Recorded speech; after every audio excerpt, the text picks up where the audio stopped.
Hello everyone, नमस्कार। स्वागत है आप सभी का लोधा क्लासेस के बीए प्लेटफॉर्म पर। दोस्तों, बीए सेकेंड ईयर में हमारा सेशन कंटिन्यू चल रहा है। इसके अंतर्गत आज हमारा सेशन कंप्लीटली दोस्तों बहुत जल्दी ही हम इस सेशन को कवर भी करने वाले हैं। और आज के जो सेशन होगा वो होगा स्पेशली एम एन राय पर, जिसमें दोस्तों हम इनके राय साहब के मौलिक विचारों को अर्थात मौलिक मानववाद और साथ ही साथ में उनके जो मार्क्स के जो साम्यवादी विचार थे उनके बारे में इनके क्या विचार थे उसको जानने का हम प्रयास करेंगे। तो दो पॉइंटों में विशेषकर समझेंगे इसको कि सबसे पहले तो हम देखेंगे कि इनके जो विचार रहे हैं कौन से विचार दोस्तों, इन पे मौलिक मानववाद के। इन्होंने मानववाद को एक नई धारणा दी है, या कहे कि मानववाद की जो है एक नई व्याख्या की है, जिसको बोला गया है मौलिक मानववाद। तो उसको समझेंगे। इसके बाद में कार्ल मार्क्स या लेनिन जैसे समाजवादी साम्यवादी विचारक रहे हैं, तो उनके विचारों या उनके द्वारा दिए गए सिद्धांतों के बारे में राय साहब का क्या कहना है, तो इसके बारे में हमारी एक समग्र चर्चा होगी। दोस्तों, कंफ्यूज होने की आवश्यकता नहीं है। जो दोस्त मेरे फर्स्ट ईयर से भी है वो फर्स्ट ईयर है, जिनके फर्स्ट ईयर में सेकेंड सेमेस्टर में ये सब्जेक्ट है प्रमुख राजनीतिक विचारक वाला, उसमें भी आपके सेम सिलेबस है दोस्तों। उसको भी अर्थात फर्स्ट ईयर के स्टूडेंट भी इसको फॉलो कर सकते हैं। इन सब के अलावा जो पहली बार सेशन पर आए हैं उनको बता दूं मैं कि दोस्तों, अगर आप कॉम्पिटेटिव एग्जाम की तैयारी करना चाहते हैं तो यूट्यूब पर नया चैनल बना दिया गया आप लोगों के लिए, प्रज्ञान हिंदी जीके के नाम से। उसे ज्वाइन कर ले। वहां पर सभी कॉम्पिटेटिव एग्जाम की तैयारी फ्री ऑफ कॉस्ट करवाई जा रही है। चलिए, तो दोस्तों आज इस सब्जेक्ट में या कहें कि इस सीरीज में दोस्तों फोर्थ यूनिट का आखिरी सेशन होगा। हमारा फोर्थ यूनिट का आखिरी चैप्टर होगा, अर्थात आखिरी टॉपिक है ये, जिस पर हम एम एन राय के विचारों के बारे में जानने का प्रयास करेंगे। चलिए आइए जरा देख लेते हैं कितने पॉइंटों में हम इसको समझने वाले हैं। तो मैं प्रारंभ में ही बता चुका हूं आप लोगों को कि सबसे पहले हम यहाँ पर इनके मौलिक मानववाद को समझेंगे। मौलिक मानववाद दरअसल ये एक प्रकार से जो मौलिक मानववाद अर्थात मानववाद के साथ में जो मौलिक शब्द जुड़ा है ना, ये धारणा एकदम नई आई है। तो यहाँ पर आपको एक नई चीज सीखने को मिलेगी कि यार मानववाद तो आपने पहले पढ़ा हुआ है कि मानववाद तो समझ आता है जिसमें मानव ही केंद्र में होता है, लेकिन मौलिक मानववाद क्या है। देखिए, अभी तक जितने भी विचारक रहे हैं, जिन्होंने भी समाज की उन्नति के लिए जितने भी अपने विचार प्रस्तुत किए हैं, वो सबने कहीं ना कहीं मानववाद की बात की है। लेकिन मौलिक मानववाद की बात उन इससे पहले के विचारकों ने नहीं की है, बल्कि इनके बाद में आने वाले विचारकों ने भी ना के बराबर इस शब्द को उठाया है। तो एम एन राय का अध्ययन इसीलिए ज्यादा इंपॉर्टेंट हो जाता है कि हमें इसमें मौलिक मानववाद सीखने को मिलता है। ठीक है ना। इन सब के अलावा दोस्तों हम इसमें देखेंगे साम्यवादी विचार। तो इनके साम्यवादी क्या विचार, अर्थात ये कि इन साम्यवादी विचार मतलब मान सकते हैं कि कार्ल मार्क्स या लेनिन या उनके अलावा जितने भी साम्यवादी विचारक रहे हैं, उन्होंने साम्यवाद को लेकर अर्थात द्वंद्वात्मक भौतिकवाद के सिद्धांत को लेकर जो विचार दिए हैं, उनके संबंध में इनके क्या विचार है। तो इन सबका अध्ययन हम इसमें साम्यवादी विचारों के अंतर्गत करने वाले हैं। ठीक है दोस्तों, करें शुरू सेशन आज का। चलिए, सबसे पहले हम बात करेंगे डायरेक्टली मौलिक मानववाद की। देखिए, मैं आपको स्टार्टिंग बता दूं दोस्तों, मौलिक मानववाद को एक निबंधात्मक रूप में समझना आवश्यक है। इसमें कोई पॉइंट बनाने की आवश्यकता नहीं है। इसे सिर्फ आप इस प्रकार से एक स्टोरी के एज ए स्टोरी आप समझेंगे तो भी ज्यादा बेहतर होगा। इसमें कुछ टर्मिनोलॉजी ऐसी है जिसको सिर्फ एक क्रम अनुसार समझते चलिए, खाली एक स्टोरी के रूप में समझते चलिए। कुछ भी डिफिकल्ट नहीं है, एकदम इजी है दोस्तों, बहुत इजी है ना। लगभग सब कुछ दोस्तों जितना भी मैटर यहाँ पर है सब आपके द्वारा पढ़ा हुआ है। इसमें कुछ भी नया जैसा नहीं है, सब कुछ पढ़ा हुआ आपका। बस उसको एक क्रम देना है, सिर्फ क्रम देना है ना, कि आपके दिमाग में सारी चीजें स्टोर है पहले से, सब कुछ पता, मानववाद क्या होता है, मौलिक मानववाद की धारणा क्या होती है। बस ये कि जब नए शब्द देखने को मिलते हैं तो उनके अर्थ में हम थोड़ा सा हिचकिचाहट हो जाती है, वो समझ नहीं पाते उसको, है ना। तो उसी समस्या का समाधान हम यहाँ पर करने वाले हैं। ठीक है, तो चलिए दोस्तों लाइन टू लाइन इसको पढ़ना स्टार्ट करेंगे हम लोग, और इसको एक निबंधात्मक रूप से समझने की कोशिश करेंगे, जिससे पूरा मैटर हमारा क्लियर हो जाएगा। करें शुरू, आइए। मेरे साथ पढ़ते चलेंगे, मैं बहुत आराम से पढ़ूंगा, कोई स्पीड नहीं ले रहा हूँ इसमें, बिल्कुल आराम आराम से पढ़ूंगा, आराम आराम से समझाते हुए चलूंगा, जिससे कि इसकी एक एक बातें आपके दिमाग में फिट हो जाए। ठीक है ना। चलिए, तो मानववाद के क्षेत्र में एम एन राय के विचार प्रथम या नए नहीं है। यहाँ पर क्या कहा है इन्होंने, प्रथम लाइन में क्या कहा गया है, इस शब्द को याद रखना। एम एन राय ने जो अपने विचार दिए मानवतावाद पर, शब्द याद रखना दोस्तों, यहाँ पर क्या लिखा हुआ है, मानवतावाद या मौलिक मानववाद नहीं लिखा हुआ है, सिर्फ मानववाद लिखा हुआ है। तो मानववाद पर जो विचार प्रस्तुत करने वाले विचारक हैं, उनमें एम एन राय कोई पहले नहीं है, पहले विचारक नहीं है, बल्कि इनसे पहले भी कई विचारकों ने मानववाद पर अपने विचार प्रस्तुत किए हैं, परंतु एम एन राय ने मानववाद से ऊपर उठकर मौलिक मानववाद पर चर्चा की है, मौलिक मानववाद पर अपने विचार प्रस्तुत किए हैं। ठीक है, तो और यही जो है ये मौलिक मानववाद ही राय के विचार, ये कहें कि राय के चिंतन का सबसे बड़ा योगदान है। अर्थात राय के द्वारा अगर समाज को कोई सबसे बड़ा योगदान है तो यही मौलिक मानववाद ही इनका सबसे बड़ा योगदान कहा जा सकता है। ठीक है, तो राय ये सिद्ध करना चाहते थे कि उनका जो मानववाद है अन्य विचारकों के मानववाद से अलग है। राय के पहले देखिए भाई, कुछ विचारक ऐसे रहे होंगे जिन्होंने एम एन राय से पहले विचार प्रस्तुत किए होंगे, और कुछ विचारक ऐसे रहे होंगे जिन्होंने एम एन राय के बाद में विचार प्रस्तुत किए होंगे। तो जो पहले, अर्थात कि एम एन राय के पहले जिन्होंने अपने विचार प्रस्तुत किए थे मानववाद को लेकर के, उन्होंने व्यक्ति को पूरी तरह से प्राकृतिक शक्तियों के अधीन कर दिया था, या कहें कि मानवीय सत्ता के अधीन कर दिया था। क्या मतलब कहने का, कि एम एन राय से पहले जितने विचारकों ने भी मानववाद पर अपने विचार दिए हैं ना, उन्होंने अपने विचारों में एक व्यक्ति को व्यक्तिगत स्वतंत्रता न देते हुए उन्हें किसी न किसी शक्ति के अधीन कर दिया था, चाहे फिर वो देवी शक्ति हो, चाहे फिर वो प्राकृतिक शक्ति हो, चाहे फिर वो किसी उच्च वर्ग की सत्ता ही क्यों ना हो। जब पूंजीवाद की बात करते हैं हम, तो पूंजीवाद में क्या होता है दोस्तों, पूंजीपति वर्ग की सत्ता होती है, तो उसके अधीन व्यक्ति को कर दिया था कि सत्ता के विरोध में बोलने का किसी को अधिकार नहीं। तो कहीं ना कहीं इस प्रकार से व्यक्तिगत स्वतंत्रता को यहाँ छीना गया था, छीन करके, और व्यक्ति को हमेशा किसी न किसी सत्ता के अधीन ही रहना पड़ रहा था। उनके किसके, एम एन राय के पहले वाले विचारकों ने इस प्रकार के विचार प्रस्तुत किए थे। वहीं अगर उनके बाद के, अर्थात एम एन राय के बाद वाले जो विचारक हैं, उन्होंने जब मानववाद की बात की तो उन्होंने मानव को अपने दर्शन में केंद्र स्थान नहीं दिया। व्यक्ति को एक मानव मतलब हम ये व्यक्ति की बात कर रहे हैं, एक सिंगल व्यक्ति की, है ना। तो एक सिंगल व्यक्ति को यहाँ कभी किसी भी विचारक ने अपने विचारों में, अपने दर्शन में केंद्र में नहीं रखा है। जैसे केंद्र में रखने का अर्थ क्या होता है कि अगर मानव को हम केंद्र में रखते हैं, व्यक्ति को अगर हम केंद्र में रखते हैं, तो फिर राज्य जितने भी कार्य करेगा व्यक्ति को सोच समझ के ही करेगा, अर्थात व्यक्ति के लिए किसी भी प्रकार से उसके हित में ही होना चाहिए, अहित में नहीं होना चाहिए।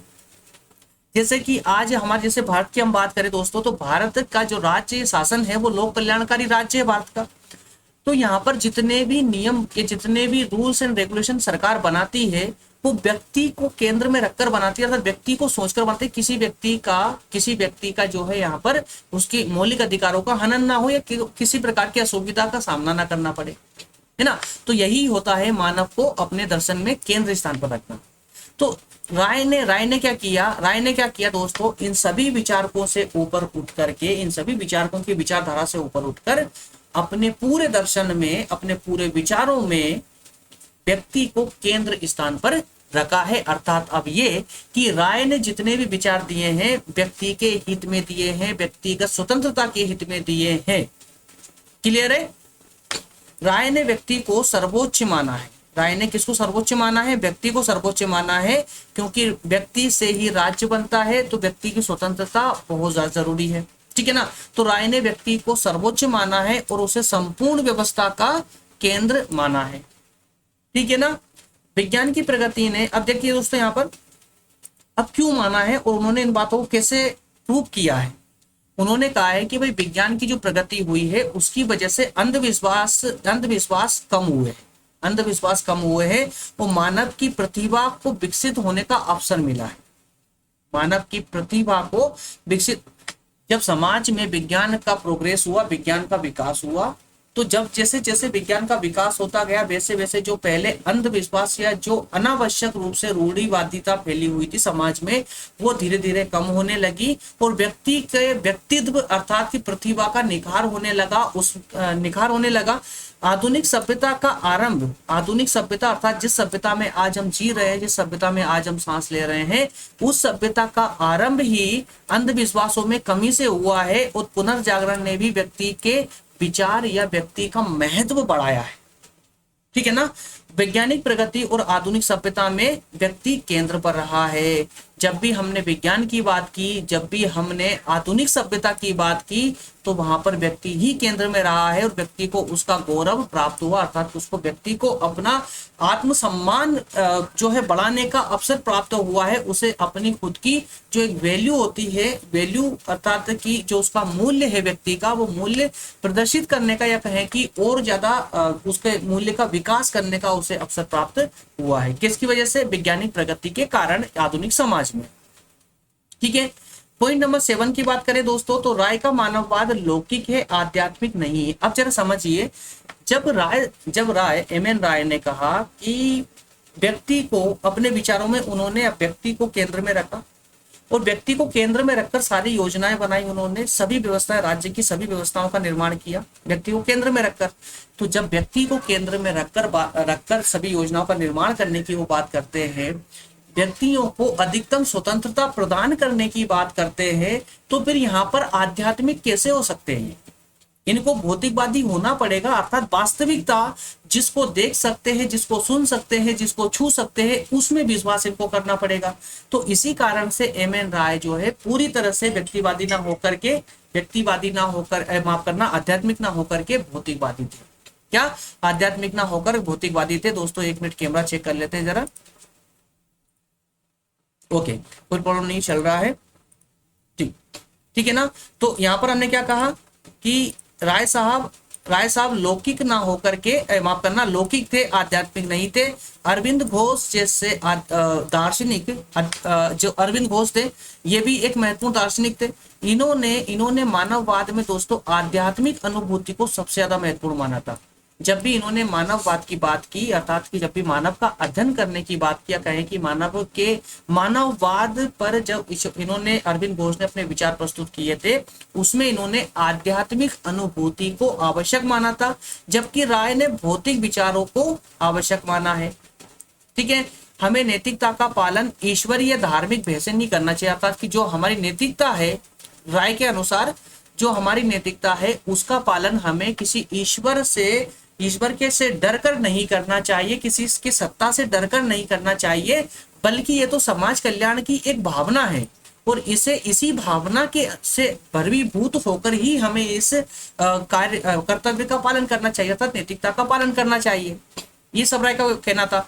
तो राय ने नैतिकता पर सबसे ज्यादा बल दिया है। स्वतंत्रता के साथ ही साथ में राय ने व्यक्ति की या कहें कि समाज की नैतिकता पर भी बहुत ज्यादा बल दिया है। राय ने नवीन मानववाद का आधार नवीन वैज्ञानिक शोध परिणाम और समाज की नई खोजों को माना। क्या कहा?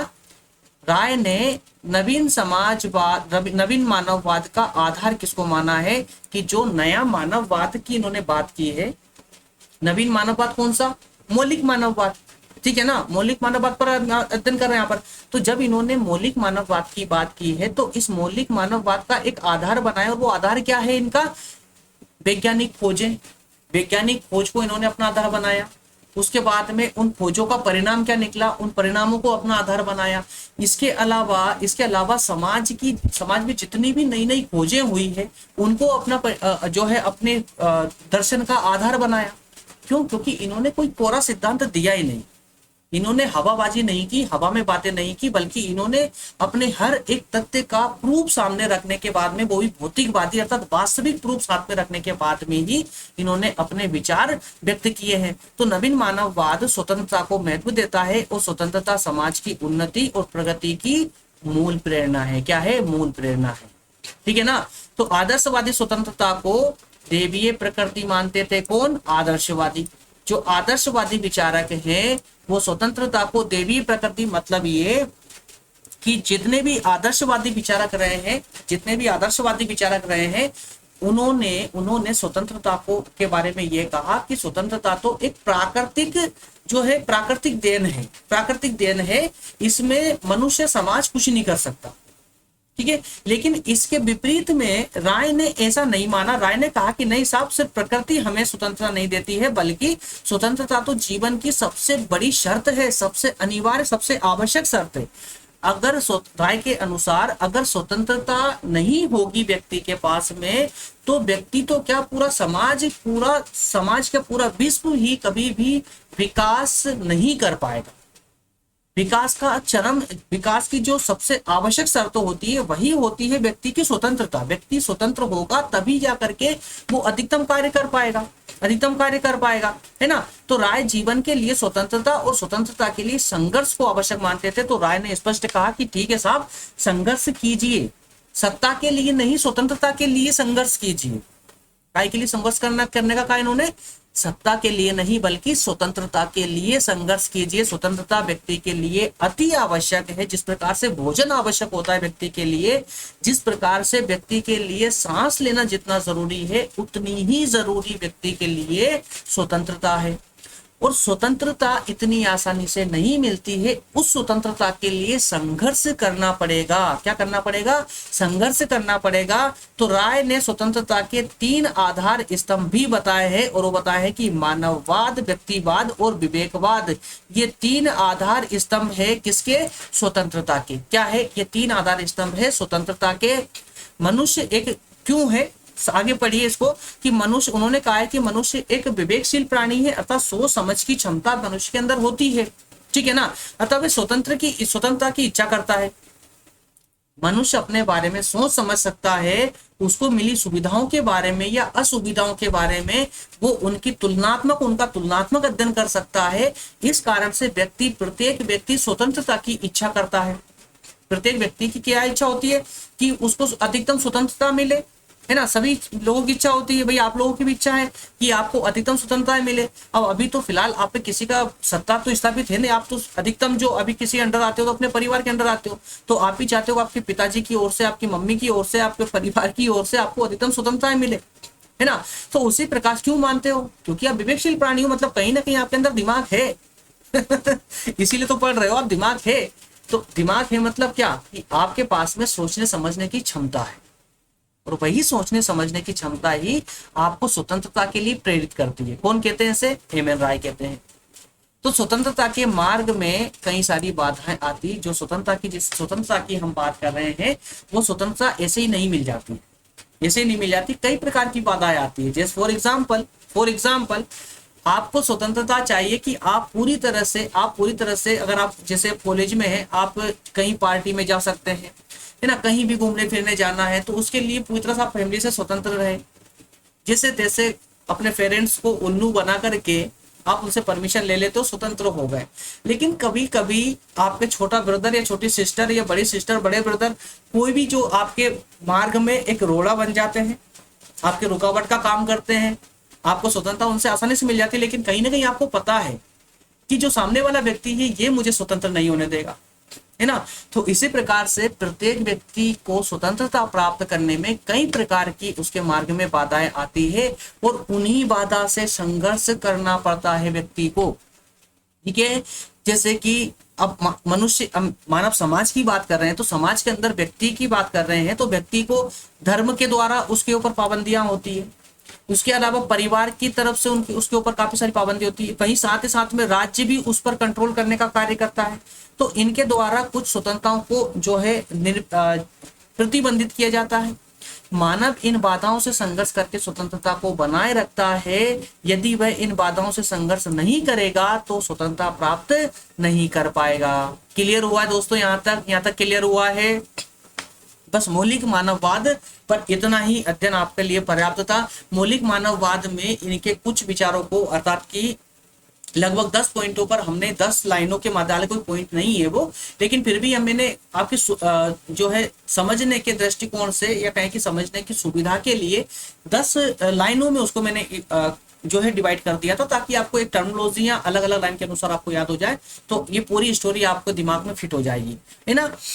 चलिए ये कुछ लाइन और बची दोस्तों, इनको भी कंप्लीट कर लेते हैं, जिससे कि हमारा ये अध्ययन इनका मौलिक मानववाद पर अध्ययन कंप्लीट हो जाएगा। तो नवीन मानववाद अर्थात ये मौलिक मानववाद में मनुष्य को सबसे ऊंचा स्थान प्राप्त है, मनुष्य ही इतिहास की सभी घटनाओं का केंद्र है। तो देखिए इस एम एन राय ने स्पष्ट कहा है, एम एन राय ने स्पष्ट कहा है, जैसे कि कार्ल मार्क्स ने क्या कहा था दोस्तों, कार्ल मार्क्स ने कहा था कि जो इतिहास रहा है वो मानव के दो वर्गों के संघर्ष का इतिहास रहा है। प्रत्येक इतिहास में जितनी भी घटनाएं घटित हुई है वो सबके सब कहीं ना कहीं दोनों संघर्ष के दोनों वर्गों के संघर्ष से हुई है, दोनों वर्गों के संघर्ष से वो सभी घटनाएं घटित हो रही है, ना कि इसके अलावा और कोई तत्व को उन्होंने मानने से इनकार कर दिया था साफ साफ।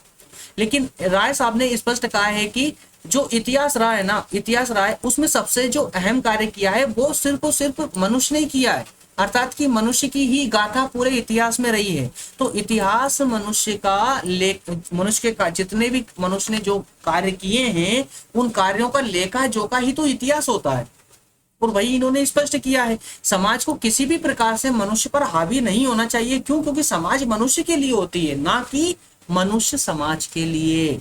ठीक है, ये एम एन राय का मानना था। अतः राष्ट्र की अपेक्षा विश्व बंधुत्व की आवश्यकता है। तो इन्होंने स्पष्ट शब्दों में कहा कि सिर्फ राष्ट्र के दायरे में बंधकर मत रहिए, बल्कि पूरे विश्व बंधुत्व अर्थात कि पूरे विश्व के बारे में सोचिए। पूरे विश्व हमारा है, हम पूरे विश्व के हैं, इस प्रकार की धारणा, जैसे कि भारत हम एक धारणा लेकर चलता है वसुदेव कुटुंबकम की। वसुदेव कुटुंबकम का अर्थ होता है कि पूरा विश्व ही हमारा है और हम सब जो है पूरे विश्व के हैं। तो इस प्रकार की धारणा की आवश्यकता है। नवीन मानववाद स्वतंत्र मनुष्यों के समाज का विकास करेगा और स्वतंत्र व्यक्तियों का विश्व। स्वतंत्र व्यक्तियों का जब विश्व होगा तो वो राज्य या राज्यों की सीमाओं से घिरा हुआ नहीं होगा, कोई सीमा की आवश्यकता नहीं पड़ेगी। जितने आज बॉर्डर पे हमें फोर्स लगानी पड़ती है उस फोर्स की जरूरत नहीं पड़ेगी, सेनाओं की जरूरत नहीं पड़ेगी, आतंकवाद नहीं होगा, ये अपने आप सब खत्म होता चला जाएगा। यहां तक क्लियर हुआ दोस्तों? चलिए तो थोड़ी सी निष्कर्ष पर बात कर लेते हैं, इनके निष्कर्ष पर बात कर लेते हैं। इस प्रकार हम देखते हैं कि राय के मौलिक नवीन या कहें कि मौलिक मानववाद में व्यक्तिगत स्वतंत्रता प्रमुख स्थान पर है, प्रमुख तत्व है। पूरा विचार व्यक्तिगत स्वतंत्रता पर ही आधारित है। तो मानववाद पर, मौलिक मानववाद पर जो राय ने जो अपने विचार दिए हैं पूरी तरह से सिर्फ और सिर्फ व्यक्ति की स्वतंत्रता पर ही आधारित है। ठीक है, यह कोई कोरी धारणा नहीं है, बल्कि ऐसे विचारों का संकलन है जो मनुष्य को महत्व देते हैं। और राय का विचार है कि नवीन मानववाद सिद्धांतों और विचारों की कठोर परिधि में बंधा हुआ नहीं है, बल्कि बदली हुई परिस्थितियों में विकसित होने वाला सिद्धांत है। ठीक है ना, क्लियर हुआ दोस्तों? चलिए इसके बाद में अगर ये क्लियर हुआ है तो प्लीज जल्दी से कमेंट में थंब लगा दें, लाइक कर दें, और कमेंट में यस करके अगर कंप्लीट समझ आया दोस्तों तो प्लीज यस करके जरूर कमेंट कीजिए, कमेंट करके, ताकि मुझे पता चलता रहे। चलिए इसके बाद में हम बात करेंगे राय के साम्यवादी विचारों पर। दोस्तों देखिए इसमें कुछ ज्यादा विशेष या कुछ ज्यादा नया नहीं है। ये जो 5 पॉइंट आपको दिख रहे हैं ये वही 5 पॉइंट है जिस पर हम पहले कई बार चर्चा कर चुके हैं, वही 5 पॉइंट है ये। इस पर हम ज्यादा डिटेल में नहीं जाएंगे, मैं सिर्फ आपको एक एक पॉइंट में समझाते हुए क्लियर करते हुए आगे बढ़ूंगा फटाफट स्पीड से। ये कुछ ज्यादा विशेष नहीं है, सिर्फ इसमें इतना कहने का अर्थ यहाँ पर, इसका सिर्फ अर्थ समझते चलिए। ये जो 5 पॉइंट है ये पांचों पॉइंट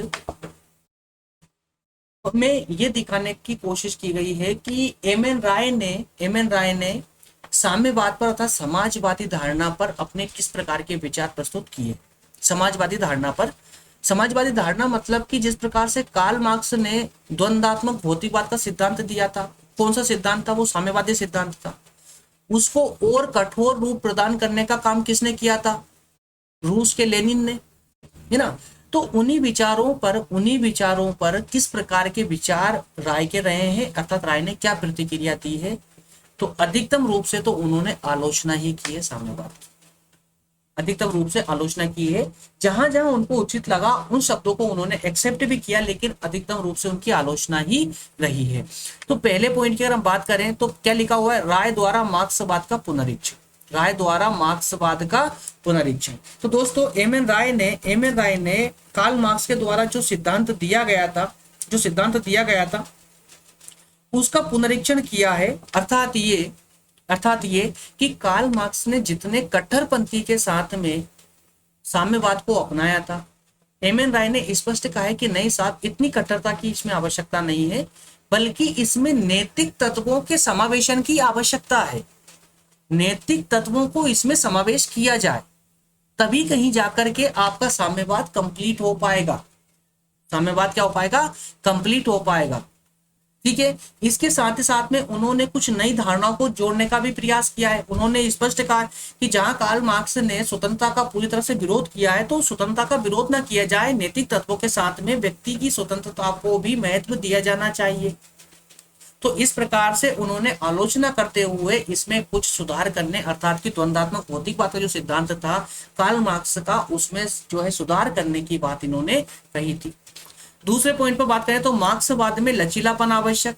लचीलापन की बात क्यों की इन्होंने ये कहा है राय ने कि जिस प्रकार से कार्ल मार्क्स ने समाजवाद को कट्टर बनाया था, समाजवाद की धारणा को अर्थात द्वंद्वात्मक भौतिकवाद के सिद्धांत को या साम्यवादी विचारों को जितना कठोर बनाया और उनको और कठोरता के रूप में प्रदर्शित करने का कार्य लेनिन जैसे और साम्यवादी विचारकों ने किया, जबकि इतनी कठोरपन की आवश्यकता इसमें नहीं थी। इतने कठोरपन की इसमें आवश्यकता नहीं है। क्यों नहीं है? क्योंकि देश काल परिस्थितियों के अनुसार जो सिद्धांत बदलता रहे, देश काल परिस्थिति मतलब क्या कि बदलती हुई परिस्थितियों के साथ साथ जो सिद्धांत परिवर्तित होता रहे, बदलता रहे, वही सिद्धांत स्थायी हो सकता है या लंबे समय तक समाज में कार्य कर सकता है। इस प्रकार के इन्होंने विचार इसमें दिए। इसके अलावा वर्ग संघर्ष की अपर्याप्तता, तो इस पर खुले शब्दों में उन्होंने कहा कि जिस प्रकार से कार्ल मार्क्स ने कहा कि प्राचीन समय से लेकर के अंत तक दो वर्गों का संघर्ष हमेशा चलता आया है और चलता रहेगा, तो इस बात का भी एम एन राय ने खंडन किया है। उन्होंने स्पष्ट शब्दों में कहा है कि ऐसा जरूरी नहीं है कि हर बार दो वर्गों का संघर्ष ही चलता रहे। अगर ऐसा होता कि प्राचीन समय से ही दो वर्गों में संघर्ष चलता आया होता तो हाँ, ये स्वीकार्य है, मतलब ये मानने को तैयार है वो कि समाज में दो वर्ग रहे हैं प्राचीन समय से, लेकिन उन्होंने ये बिल्कुल नहीं स्वीकारा है कि हमेशा ही इन दोनों वर्गों में संघर्ष ही चला आया है। अगर ऐसी स्थिति होती कि अगर संघर्ष ही चला आया होता तो अब तक जो है समाज लड़कर समाप्त हो गया होता, मनुष्य का अस्तित्व अब तक लड़ के समाप्त हो चुका होता, मनुष्य का अस्तित्व लुप्त हो गया होता। ठीक है। इसके अलावा दोस्तों चौथे पॉइंट पे बात की उन्होंने मध्यम वर्ग का अस्तित्व। तो इसमें कहा है कि कार्ल मार्क्स ने मध्यम वर्ग को तो पूरी तरह से इग्नोर ही कर दिया। कार्ल मार्क्स ने पूरे अपने सिद्धांत में क्या कहा था? एक मजदूर वर्ग, श्रमिक वर्ग और एक पूंजीवादी वर्ग, पूंजीपति वर्ग, दो ही वर्गों की बात की है और कहा कि दोनों वर्गों में संघर्ष चलेगा। उन्होंने कहा कि मध्यम वर्ग का तो अस्तित्व ही लुप्त हो जाएगा, जो थोड़ा बहुत मध्यम वर्ग उनके समय में है तो वो भी लुप्त हो जाएगा, उसकी कोई आवश्यकता नहीं पड़ेगी। जबकि एम एन राय ने कहा कि साहब ऐसा तो नहीं है, आप जो है प्राचीन समय से लेकर के आधुनिक समय तक उठाकर देख लीजिए कि अब तक जितने भी ये विचार रहे हैं या कहें कि जितने भी समाज में वर्ग रहे हैं उसमें मध्यम वर्ग धीरे धीरे प्रोग्रेस अर्थात कि विकास की ओर रहा है, बल्कि दोनों वर्गों से सबसे ज्यादा विकास भी अगर किसी वर्ग ने किया है तो वो मध्यम वर्ग ने ही किया है। इस कारण से कार्ल मार्क्स के जो द्वंद्वात्मक भौतिकवाद का सिद्धांत में सिर्फ दो वर्गों की बात की गई है, उस धारणा का इन्होंने विरोध किया है। इसके अलावा नैतिक नियमों का महत्व, तो उन्होंने कहा है कि जिस प्रकार से मनुष्य के लिए सांस लेना जरूरी है, उसी प्रकार से मनुष्य के लिए स्वतंत्रता जरूरी है, साथ ही साथ में उसके लिए नैतिकता भी जरूरी है।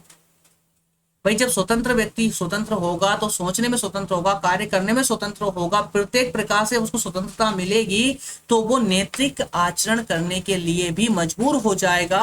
और समाज में नैतिकता आवश्यक है, और बल्कि नैतिकता की जगह आप समाज को संघर्ष करना सिखा रहे हैं, हिंसा सिखा रहे हैं, तो कहीं से कहीं तक किसी भी समाज में हिंसा जो है उचित स्थान प्राप्त नहीं कर सकती। अर्थात कि कभी भी हिंसा जो होती है किसी भी रूप में समाज के हित में कार्य कभी कर ही नहीं सकती है, बल्कि हिंसा सिर्फ और सिर्फ समाज को विनाश की ओर लेकर जाएगी, विकास की ओर कभी नहीं। तो इस प्रकार से उन्होंने दोस्तों कार्ल मार्क्स के द्वारा दिए गए साम्यवादी विचारों का लगभग लगभग इन्होंने खंडन ही करने का कार्य किया है, लेकिन हाँ जहां जहां कुछ आवश्यक बातें लगी उनको उनको एक्सेप्ट भी किया है। जैसे कि कार्ल मार्क्स ने जो सिद्धांत दिया था द्वंद्वात्मक भौतिकवाद का सिद्धांत, उन्होंने इस सिद्धांत को एक्सेप्ट भी किया। उन्होंने कहा कि बिल्कुल साहब ये जो सिद्धांत दिया गया है ये अब तक का सबसे बड़ा वैज्ञानिक सिद्धांत है, वैज्ञानिक तथ्यों के समाहित होने के साथ में ये एक बहुत बड़ा सिद्धांत है जिसको समाज को स्वीकार करना चाहिए, लेकिन साथ ही साथ में इसमें कुछ कमियां भी है। इस कारण से इन कमियों को दूर करके अगर इस सिद्धांत को अपनाया जाए तो ये सिद्धांत आज समाज के विकास में महत्वपूर्ण भूमिका निभा सकता है। ठीक है, तो इसी के साथ में दोस्तों हमारा ये एम एन राय वाला सेशन होता है कंप्लीट। एम एन राय वाला सेशन होता है कंप्लीट। इसके तुरंत बाद में नेक्स्ट सेशन होगा हमारा महात्मा गांधी पर। महात्मा गांधी में दोस्तों हम लगभग 4 सेशन लेकर आएंगे, अर्थात 4 क्लासेस इस पर होंगी महात्मा गांधी पर। इसी प्रकार से दोस्तों लगभग जैसे कि इस प्रकार अभी जो है 26 लेक्चर हमारे अभी तक कंप्लीट हो चुके हैं, तो मान लीजिए दोस्तों कि लगभग 30-35 लेक्चर इसमें कंप्लीट होंगे। कंप्लीट 30-35 लेक्चर में हम इसको कवर कर लेंगे।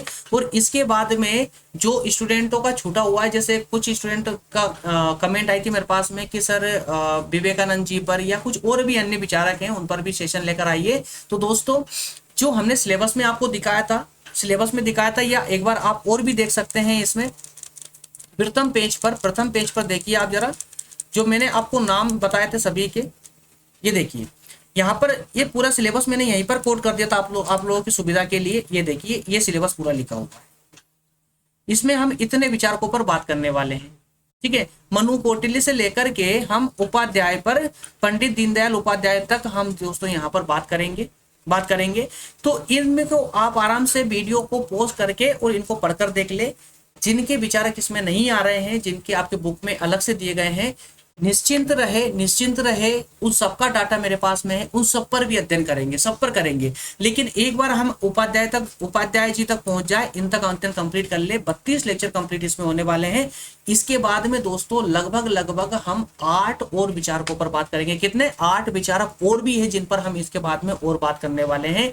तो कोई परेशान ना हो, दुविधा में ना रहे, सब पर हमारा सेशन कंटिन्यू होगा दोस्तों। किसी का कोई सा भी लेक्चर छूटेगा नहीं। ठीक है दोस्तों, मिलेंगे नेक्स्ट सेशन में। तब तक आप सभी का बहुत बहुत धन्यवाद। Thank you.